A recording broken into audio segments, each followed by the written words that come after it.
favor, para Pablo Zacarías.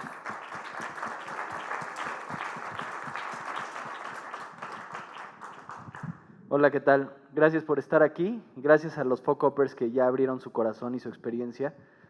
Y yo quiero comenzar diciendo que todo gran fracaso viene de una gran idea, ¿no? Como de, puta, voy a cambiar el mundo. Voy a hacer algo que nadie nunca ha hecho. Y así empecé yo. Dije, voy a traer a Sigur Rós a Tepoztlán. ¿Qué puede salir mal? ¿Qué puede salir mal? Busqué un valle hermoso, les mandé la foto de las montañitas y les dije, ahí está el stage. Un cuadrito en una foto del celular. Y lo logré. Convencí a Sigur Rós, dijeron, va. Nuestra primera visita a México, a un valle en medio de la nada, en un lugar que se llama Tepoztlán, donde hay avistamientos de ovnis de vez en cuando, hay una pirámide. Imagínense, vienen de Islandia. Pues dicen, poca madre, de tocar ahí a tocar en el Palacio de los Deportes o en el Auditorio Nacional, pues yo quiero estar ahí entre las montañas. Entonces, imaginen este lugar. Imaginen llegar aquí y decir, voy a tocar ahí. Entonces, pues para todos pareció una buena idea. Yo llegué y me acuerdo con cada proveedor que iba, el del audio, el de las luces, me decían, no, aquí no va a entrar el camión, güey. Oye, pero pues aquí no, ¿cómo? Y llegaban al valle y decían, sí, va, nos subimos a hacer este concierto histórico, Sigur Rós, un festival en Tepoztlán. O sea, era un sueño hecho realidad, la verdad. Pero pues el diablo está en los detalles. Entonces, pues empezamos con la producción, lo hicimos. El primer fuck-up fue no hacer un presupuesto realista. ¿Qué es lo que sucede con muchas empresas creativas? Tú dices, puta, tengo esta gran idea y se me hace que cuesta $1,000,000, 1,500,000. Costó 3,500,000 el festival, cuando lo habíamos presupuestado en 1,500,000. Gracias a Dios fue sold out. Eso fue una bendición, un buen karma, hablando de karma, que hizo que no acabáramos endeudados. Yo tenía 25 años cuando tuve esta maravillosa idea, que es una edad en la que pues no tienes todavía mucha idea de los límites, y nunca había visto a 8,000 personas congregadas en ese espacio. Entonces cuando tú lo ves, dices, pues sí, sí se arma el festival, la gente se la va a pasar poca madre, todos van a obedecer, porque eso también piensas, todo mundo va a entender las instrucciones que les damos. Si los obligamos a irse en camión, se van a ir en camión, no van a llevar coches ni se van a estacionar al lado de la carretera. Si hablamos con la policía de Tepoztlán, que no sé si alguno de ustedes ha tenido una experiencia con la policía de Tepoztlán, pero es inexistente, es simbólica. Son unos tipos que están ahí en una oficina que pues no hacen nada. El pueblo ahí se lleva justicia, ¿no? Un hombre te roba y lo matas con tu machete o haces algo así, así opera Tepoztlán y casi todo el estado de Morelos. Entonces, pues la policía no nos ayudó. Nunca llegaron a bloquear la carretera que les habíamos pedido, nunca cumplieron con los oficios y para lo único que llegó el municipio de Tepoztlán fue para armarnos la de pedo. Pero también fue nuestra culpa porque pues no cumples con lo que ellos necesitan, que es una mordida, o lo que sea que tengas que hacer. Nosotros fuimos como muy hippies también en la producción. Hablamos con los del pueblo de Santo Domingo Cotitlán, que es donde está ubicada esta cancha, y ellos hicieron todas las gestiones por nosotros, lo que nos pareció una excelente idea, involucrar al pueblo en un proyecto sustentable, ecológico, buena onda, pues que el pueblo haga la operación y que ellos vendan los alimentos, que esa fue otra gran idea, ¿no? Que las señoras del pueblo alimenten a 8,000 cabrones hambrientos durante 8 horas de festival. Excelente idea, ¿no? Colas de 40 minutos a 3 horas para comer. Y quiero regresarme un poquito a la imagen anterior, que fue otro gran fuck-up, que fue hacer tipis de bambú. Se van a ver increíbles los tipis de bambú. 175,000 pesos nos gastamos en tipis y stands de bambú. Lo que era la madre que hubiéramos tenido de utilidad del festival, que costó 3,500,000 de pesos, se fue en hacer tipis de bambú. Que ni tapaban el sol, ni servían para absolutamente nada, pero qué padre se veían, ¿no? Entonces eso también pasa, ¿no? Emprendes una empresa y dices, necesitamos sillas Philip Stark. ¿Por qué? Porque se ven increíbles, ¿no? Entonces como que a veces sacrificas tu utilidad en valores estéticos. Entonces el festival se empezó a llenar, empezamos a tener una serie de cuestiones, pues de que demasiada basura, la gente no lo recogía, había elementos de seguridad también del pueblo, otra brillante idea, que pues de repente dejaron la camiseta, literal, se quitaron la camiseta de seguridad y la aventaron por ahí hay algunas fotos que ya no encontré. Entonces el festival poco a poco se fue convirtiendo en un pequeño caos.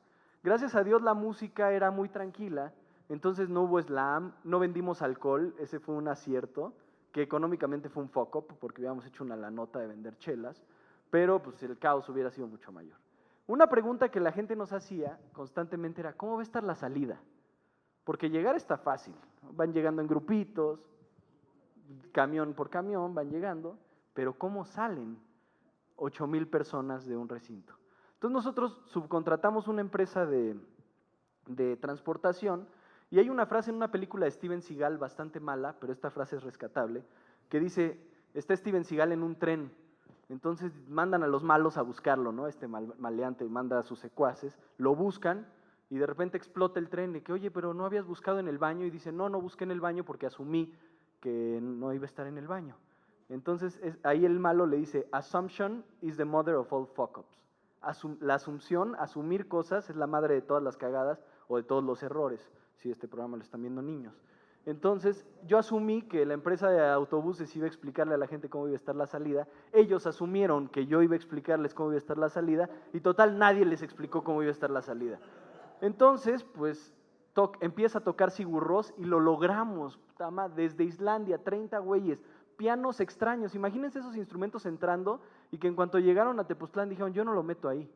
O sea, el camino de terracería, yo no lo meto. Le digo, bueno, pues te lo pagamos y se rompe. Y me dice, es que son irreemplazables. Total, la banda tuvo la voluntad, empezaron a tocar, todo el mundo llorando, así, las 4 primeras rolas eran un éxtasis y de repente el show se detiene y al baterista le da migraña.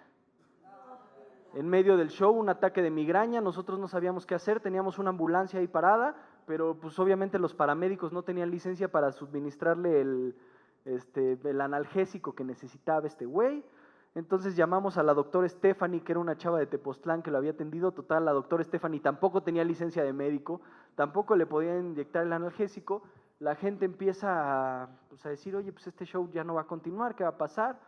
En el Inter, mientras eso está sucediendo al interior del festival, un camión choca en la carretera donde venían los camiones, porque a todo mundo lo obligamos a llegar en camión porque no había estacionamiento. Entonces los camiones estaban hacia arriba en una carretera así de ancha, con automóviles estacionados a los lados. Entonces los camiones estaban viendo hacia arriba, ahí está el momento de la migraña. Justo el momento en el que el güey dijo, ya no puedo más, esto ya valió madres. Entonces, en el inter de que al hombre le da migraña, la gente que se fue temprano, que cuando acabaron esas 4 rolas, los camiones ya habían subido, porque además tenían que subir hasta el pueblo de Santo Domingo, dar la vuelta y ponerse hacia abajo para enfilarse y llevar a la gente a sus casas. Entonces, pues empieza ya, el baterista toca, el baterista se sale, la banda regresa, toca sin baterista, el show acaba durando 1 hora en vez de las 2 horas, 2 horas y media que teníamos contemplados. Termina el concierto y la gente dice, pues ya acabó, yo ya me voy. 8,000 lemmings saliendo hacia la carretera. Y esto empieza a salir después del festival, después de esa caminata en la que la gente no tenía idea porque nosotros nunca les explicamos cómo tenían que salir. Salen, la carretera ya está llena de gente, los camiones ya no pueden subir por ellos y los que están de bajada pues están estacionados en un estacionamiento como a 8 kilómetros de ahí. Entonces la gente después de 8 horas de estar en un festival caminó 3 o 4 horas para llegar al estacionamiento de los camiones. ¿Tú estuviste ahí? Perdóname. Aparte el tráiler, ese fue el tráiler atravesado. Entonces, así concluye un poco mi fuck up, que es mi gran aprendizaje. Este festival fue mi gran maestro. Fui necio, ahí estaban hablando de la diferencia entre la necedad y la persistencia. Fui tan necio que hasta quise hacerlo otra vez en el mismo lugar. Ahora sí me va a salir. Y no, obviamente, gracias a Dios, no lo volví a hacer nunca en el mismo lugar. Y nunca volví a hacer el Colmena. También esa es una gran lección de este festival, que es, tú haces algo y le pones mucho empeño y le agarras cariño, pero a veces tienes que dejar el nombre ir, ¿no? Entonces nosotros ya nunca volvimos a hacer el Festival Colmena, porque digamos que es como una película a la que algunos detestan, y la detestan, porque había gente que me quería linchar, mi celular apareció en internet, todavía no existía el concepto troll, creo, en esa época, en el 2008, y yo tuve trolls. Habían varios, hay un güey que hasta hace unos meses todavía me seguía reclamando del festival. Le llamo el presidente de mi club de trolls y ya hasta le agarré cariño, porque creo que dolores de su vida personal los proyectaba contra mí. Pero el gran aprendizaje fueron 2. Uno, me lo dijo el production manager de Sigur Rós y me dijo, tú puedes tener un lugar hermoso, pero si no es práctico, no sirve para hacer un festival. Y bueno, ahí lo vimos, ¿no? Por más bello que sea, si no es práctico, y eso pasa con cualquier cosa. Y la otra, pues lo del nombre que les decía, es como una película que es medio buena, medio mala, pues mejor haz otra película en vez de hacerla 2, ¿no? Entonces, pues, gracias. Y perdón.